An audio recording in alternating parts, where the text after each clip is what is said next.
am too lazy even to put up my full setup today, so this is what you get. Here to talk about Agony Hill by Sarah Stewart Taylor, a book I picked up at the library. My library does, you walk in and there's all these displays with like new-ish releases, right?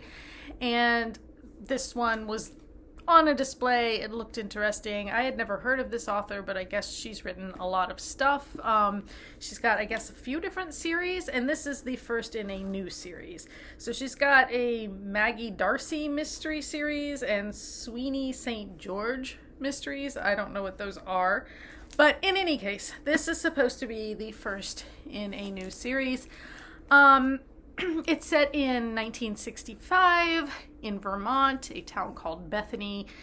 There is a policeman, a detective named Franklin Warren. Everybody just calls him Warren, except for his dad's old buddy from like the military who calls him Frankie. The dad's old buddy is the guy who got Warren the job because Warren was a Boston police officer, but his wife was murdered. He was kind of under a cloud of suspicion, but cleared, and he still just didn't feel like he could stay. So he went out west for a year, out west. He mentions, I think, at one point having spent time in Montana or something. And then he returns and gets the job in Vermont because Dad's old buddy, who is a state trooper in Vermont, hits him up, says, hey, want a job? We need guys like you from the city who have like the latest tech, knowledge, or I don't know, something like that.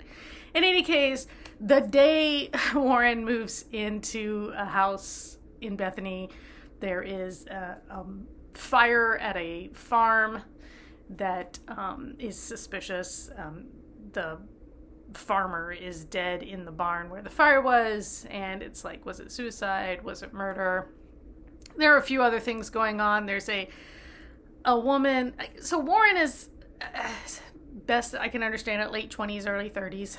I guess probably he was too young to serve in Korea. So and then like Vietnam is going on, that's a big part of this book too, like people protesting the war, but because he's a police officer, it's an exempted profession, I guess. And then there's an older woman named Alice Bellows, who is Warren's neighbor. She's, I think, 55, if I'm remembering right.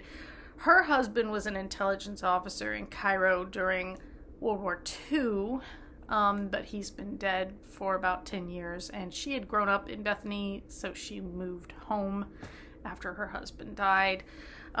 So between Alice using her learned skills to dig for information and also just her knowledge about Bethany, and then Warren using his skills, and he's got this sidekick, I guess, named Pinky, a young trooper that he's gonna teach his techniques to.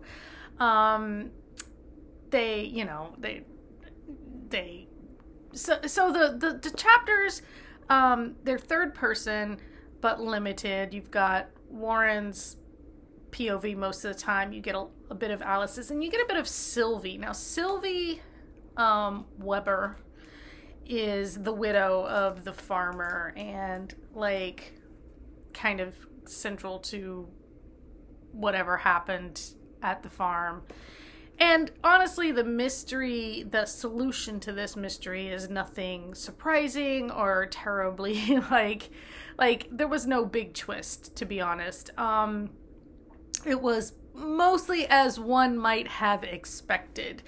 The book it's not actually that long. I think it's 306 pages. It felt kind of long. There were times when I was just like, oh, do I just want to send this back to the library? It's overdue. So I was like, should I just send this back to the library? I was interested enough, though, to see how it ended that I stuck it out. It was like, I'm just curious enough And it's, it wasn't like something I felt like I could go look online and find, because I just didn't get the sense that this book is like somewhere got a write-up of here's what happens. I didn't look, maybe it does, but so I stuck it out. But I will say it's very descriptive and kind of slow, and so it's kind of boring. Even though I was interested in the solution to the mystery, and I liked Alice Bellows pretty much. A lot of it's just really kind of slow and dirge-like, mostly because Warren is still kind of working through his grief, and then we've got this widow Sylvie and, her grief and her trying to, raise 4 boys on a farm in Vermont. There's a lot of talk of, the interstate's coming, it's going to ruin all of our lives, and, this kind of thing, and then all of the Vietnam stuff. Like, it just, yeah, I don't know. And then also, the map at the front of the book that shows, like, where everyone lives, well, not everyone, but it shows, the green and and some stuff. But what's weird is that, like, they keep talking about this brook that runs, I guess, behind Warren's and Alice Bellows' house, and yet, if you look at the map, there's nowhere for this stream to actually be. So I was just like, now I'm just confused about the geography here. Because I'm pedantic, I guess, but whatever.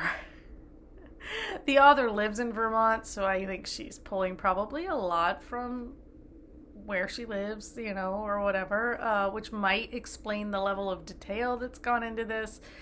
Some of it just kind of not necessary. The characterizations were a little bit shallow, bland. Like, I didn't hear in the dialogue any distinctions between the way people spoke, which is a big indicator to me of how, like, the differences between people. So, like, the fact that everybody kind of sounded the same was not great. It's one of those things where it's like, over multiple books, will these characters become sharper and clearer and more distinct? I don't know. And I don't know if I would read more than this series. Maybe I wouldn't mind revisiting this setting and some of these characters. There are a lot of them too. Like, if you're one of those people who, I guess because we're setting up, here's the town doctor and his wife and daughter, and here's, the town lawyer, and here's the police chief, and there's something weird going on with him, and then there's, like, it sets up additional mysteries that aren't solved here that are meant to, I think, thread through the series. And, like, am I interested enough for that? I don't know. I was... the main mystery in this book was solved, and that was kind of fine for me. And then, like, I'm like, do I care about this other thing that was set up?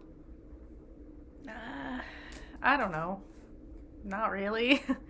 I'm not saying I would... Like, if I went to the library and another one of these was out on a shelf, I'd read the description and probably decide based on the description of the story whether or not I was going to read it. If it's something that you have to read in order to get the whole story, it probably won't work for me, because I don't know that I'd read all of them. It was fine. It's funny because I gave it like a 3.5. I rounded to 4 on Goodreads because, I read it. It was competent and fine. Nothing groundbreaking, nothing amazing. But, like, the more I think about it, the more it's probably more like I should have rounded down to a 3, because it was, again, just fine, but not great. So, anyway, that is my take on Agony Hill.